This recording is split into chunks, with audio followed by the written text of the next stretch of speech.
My mother gave me piano lessons from age 4 to age 16. I got dance lessons, I got singing lessons, sort of into that time. Probably started my first recitals at 10. And so it's always funny when I remember her saying, and I was in university by that time, or just out. She says, "Oh, Sandy, you have so much education. Why did you become an actor?"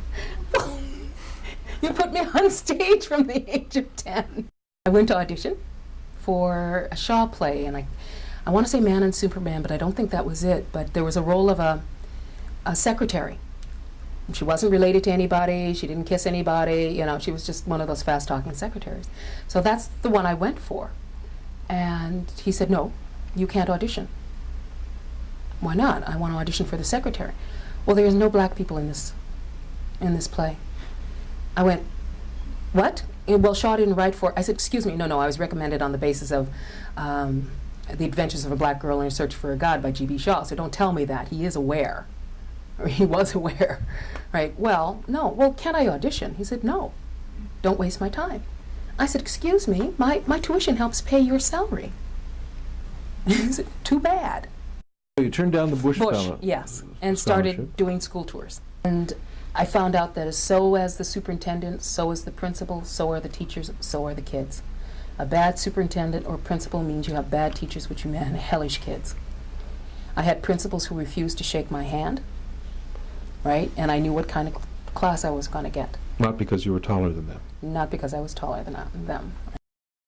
And I got a job doing Showboat at Salt Lake City, which I'd done at the University of Minnesota, right? After I'd been called on the carpet for working outside of the off campus. They found a job for you. Yeah, they said, "Well, listen, Sandy, you're supposed to." And I said, "Well, if I can't audition, I'm going to be an actor, though." You know, you can't stop me. I sort of moved here to be with someone, and God is, oh, she's so good. She sees, she knows. She said, "You know, let's take her libido, because that's a real strong force, and we'll get her to move to Canada where she'll be better off, and we'll get rid of him and keep giving her work." Then by 1980, when I actually went back to Minneapolis to do some work, tossed in my resume at the Guthrie, ran into the associate director at Lund's grocery store, John Cranny, who came over and said, "I saw your resume the other day. You've been working in Canada. You must be good now." And I remember auditioning here, and they said, "Oh, you're an American. You're good." So the grass is always greener. But I'd gone through, 2 agents by then? Just had another agency, fairly large, well-known one, tell me that they couldn't keep up with my energy. My favorite, this is, I guess 1980, 81, somewhere in there, because I decided to file for landed immigrant status. And I came up here, talked to Paul Siren. He said, "Once you get your file number, we'll let you work on permits. You know, and then because you're a member of Canadian Equity, you know, Bob's your uncle." Mm-hmm. And because I'd done this Youth for Christ thing, that's what I had to do, so this 80. And so I got the file number finally, went into the agency, went into the agent that dealt with film and television, said, "Let's go for it. I got my file number. You can send me out now." "Oh, Sandy, you know, there's some problems. First, well, there's your height." I said, "Yeah, 5'9.5". "I know this." "Well, and then there's your size." I said, "Yeah, big girl. Been there. You know, life model, right? I know." "Then, of course, you realize you're black." And I went, "Who told you?" "Who told you? I've been passing for 20 years. Who told you?" And she didn't crack a smile. So I went off looking for an agent, and I had an agent tell me, "Well, I already have one black actress on my roster." And I thought, so you got one blonde, one brunette, one redhead? And it was all sort of a lump that, you know, Tabby Johnson, Bobby Sharon, Jackie Richardson, Salome Bay, myself, and Arlene Duncan, even though we were different ages, different skills, we were just one lump that we would all be competing. Compete for the same jobs? Yeah. Few jobs. Because there were few, you know, but there was no differentiation in talent or age or anything. So it was weird. But the same agent, this is around 83, the same agent in 93, 10 years later, when I was putting together Into the Mainstream, literally said, if you know of any good, talented performers of color, send them my way. And I said, well, you've got 12 on your roster already. And she said, yeah, but and I reminded her of this incident. And she said, well, at that time it just wasn't any work. And I said, was it that there wasn't any work or that there wasn't any talent that people knew about? Barry Flatman asked me if I would run on a ticket with he and Peggy Mann. At that time it was the president, vice president, treasurer for Toronto branch. And I was sort of like, what, huh?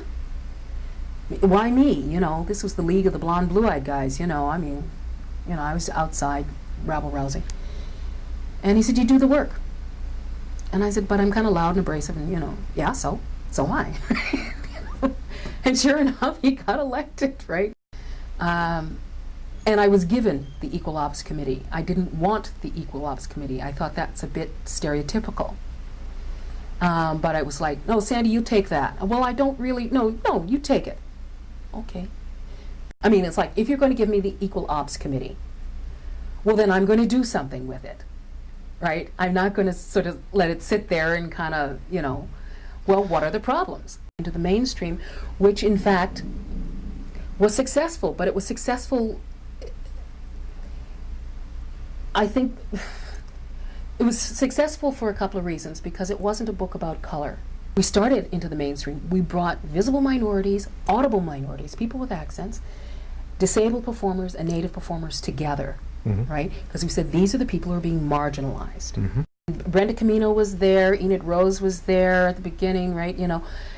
We kept hearing casting directors saying, I would love to cast more visible minorities. I just can't find them.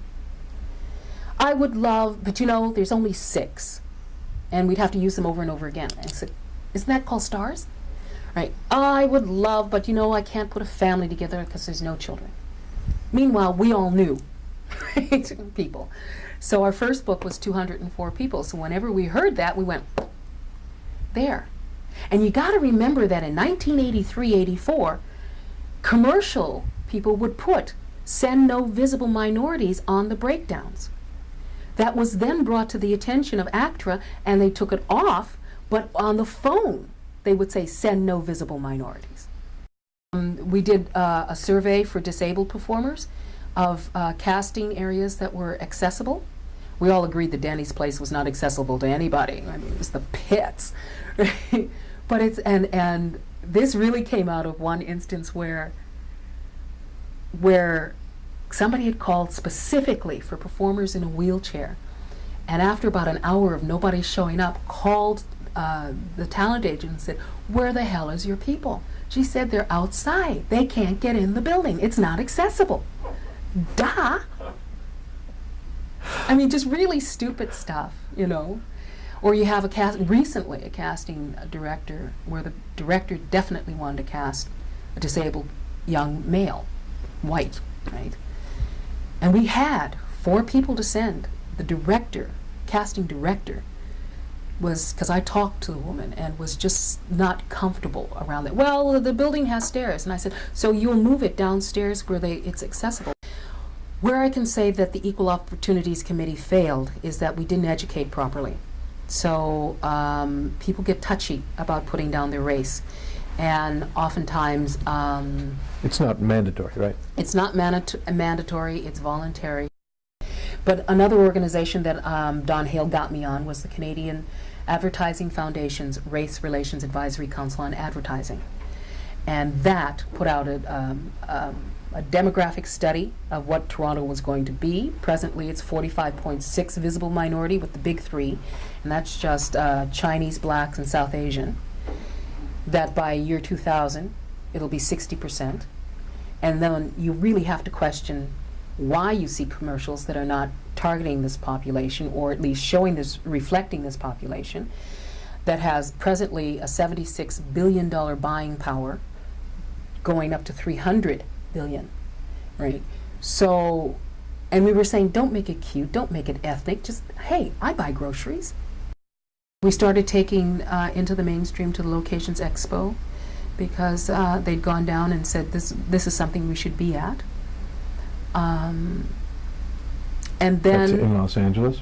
Yeah. Just in case the person who's Sorry. doing this, no, I'm just doing that because just in Yeah. case we get an outsider here who doesn't True. know the shorthand. Well, in 1993, we went to the Los Angeles Locations Expo, and it's a big trade fair to come and flog your location, basically. We went down to say, not only come to Canada, which the OFDC was doing, flog the location, but use our talent. So we took face-to-face and into the mainstream, and in fact, we launched into the mainstream down there with Ann Schwarbrick. Karen Haslam was going to go down, and they had a cabinet shuffle, and Ann Schwarbrick just stepped right in.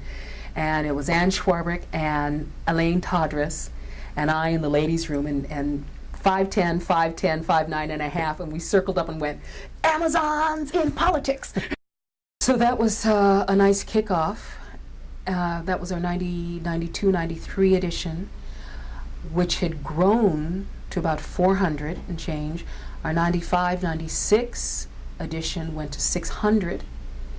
And we figured across the country there were about 1,000, for real out there acting people that we should get a hold of. Just trying to level the playing field. I was not trying to give anybody an advantage. I was just trying to level it so we actually go out there and compete. It's all in the title, isn't it? Yeah, compete side by each.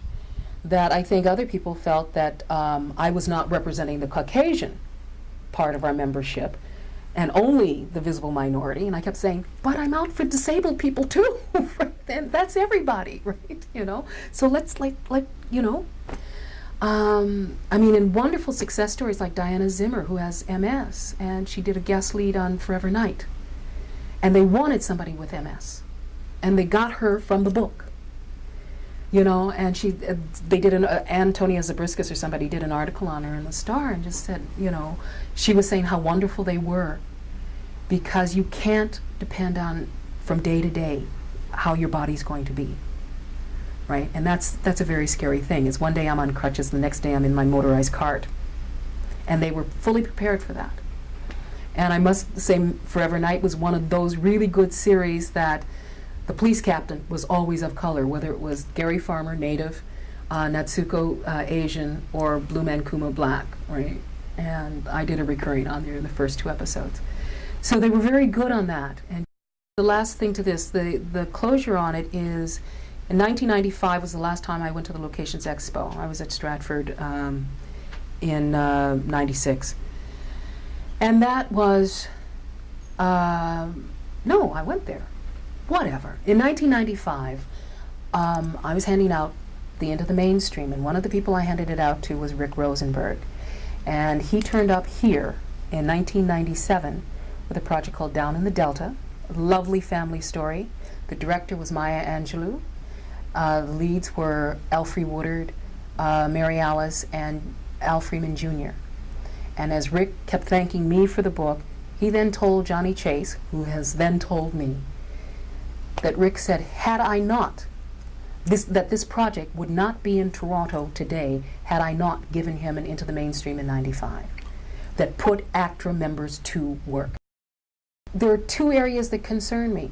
One is we don't get it that we can be political without being partisan, and that we need to be political. So I'm involved with Comedians for the Homeless. I'm doing a Sunday salon, and I'm getting Paul Grossover and Gordon Pinsent and I are hosting this. I'm going to cook. It's all being paid for, right? The gala's in March. So you're still politically active outside of... Absolutely.